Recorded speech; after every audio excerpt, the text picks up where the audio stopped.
up next, Free Market Friday.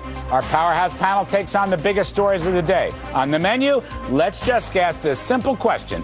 Are government unions bankrupting this country? We'll be right back. I'm Kudlow.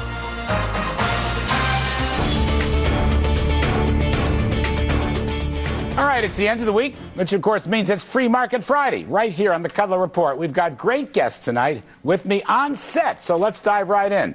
Earlier, we heard the latest out of Wisconsin on the unions versus states versus the taxpayer monsters showdown. So I want to put it to the panel very briefly. Isn't it time to just abolish the government unions? Here now we have Prudential Douglas Elliman Vice President Dolly Lenz, political consultant and president of Gotham Ghostwriters Dan Gerstein, and Thomson Reuters global editor at large, Chrystia Freeland. I want to go to you first, Dan Gerstein.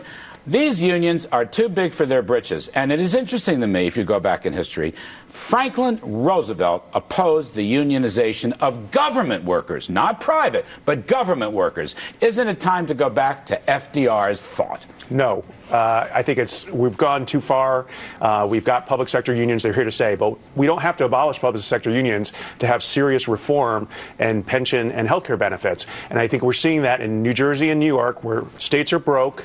Both governors, Democrat and Republican, are saying we have to have this sacrifice, and it's going to happen. I think what you're seeing in Wisconsin, though, is the wrong way to approach it, which is a thinly veiled effort to bust the union, not balance the budget. Well, it's busting collective bargaining, Dolly Lenz. I mean, I agree. It's busting collective bargaining. Nobody ever said they had the right to collectively bargain. They're paid by the taxpayers. They buy the politicians, and then they get the politicians to run their errands for them until the voters revolted this year. Exactly. Why not bust the unions? Oh, I agree. It's absurd. I mean, why are we paying to get them, to make us pay them more? One way or the other. Either we're paying the politicians or we're paying them to pay the politicians. It's absurd. We really have to do something. Right now, Chrystia, the teachers union in Wisconsin is going out on an illegal strike. Now, I believe they should be fired, just like Reagan fired Patco. That would be a shot heard around the country. So, boringly, I'm going to agree with Dan. I do think, actually, that this is a really strong issue for governors, and I think it could be a strong issue for the White House if they wanted to. What do you mean a out. Strong issue? What does that mean, a strong issue? No, a strong issue that I do think that public sector workers get benefits that private sector workers don't. Right. And people who work in the private sector have noticed are furious and are furious. And so that's a strong jobs. issue. Right. But I think that in Wisconsin, the governor has overreached.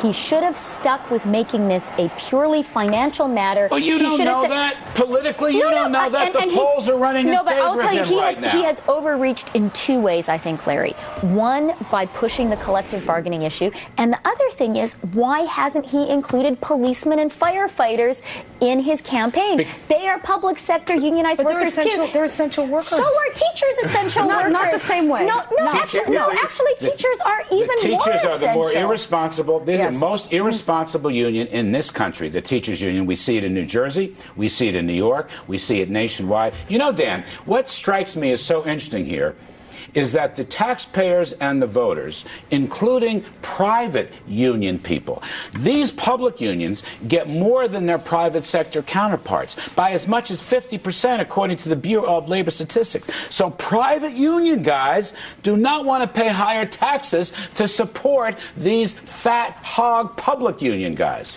Well, again, I think there is a lot of justification for the public anger about the benefits they're getting. They're completely anachronistic. We have everywhere in the private sector. We're moving towards 401k retirement plans, defined contribution plans. We should be getting rid of defined benefit plans. They're a dinosaur. We can't afford them. However, you don't have to take away the legal rights of unions, which are there to protect workers, and I support that, to accomplish that goal. They're not taking their legal rights away. Collective bargaining is... He's restricting collective bargaining. That's correct.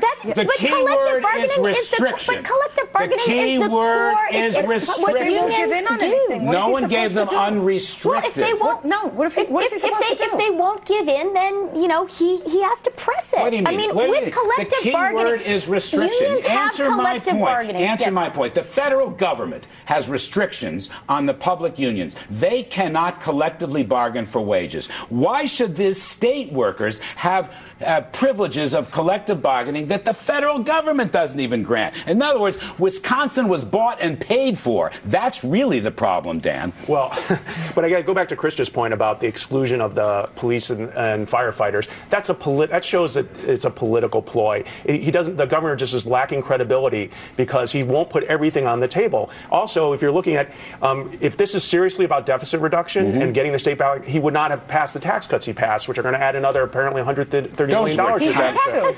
What do you think about that? And the private health care reform. Look at the Bush-era tax cuts. They were just extended. Everybody went out and did something. They were happy. They were confident. They had certainty. They went and did. He didn't have to pass the tax cuts.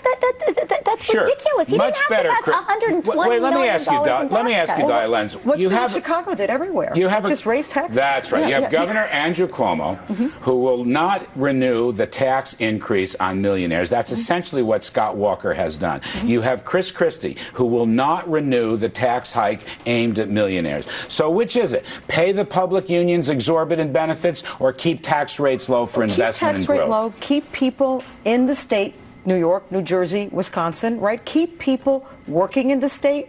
Otherwise, where's everybody going to go? The next state. But Larry, what are they doing in Chicago? You're presenting a false choice, as if you have to choose between raising taxes and cutting benefits for public sector unions. Sometimes you have to choose. Well, Dan. but you know what? If you're this, doing, if you're Reagan said, this is the time for choosing. I got to get out. Dolly Lenz, Dan Gerstein, Krista Freeland. This is the time for choosing. That's it for tonight's show.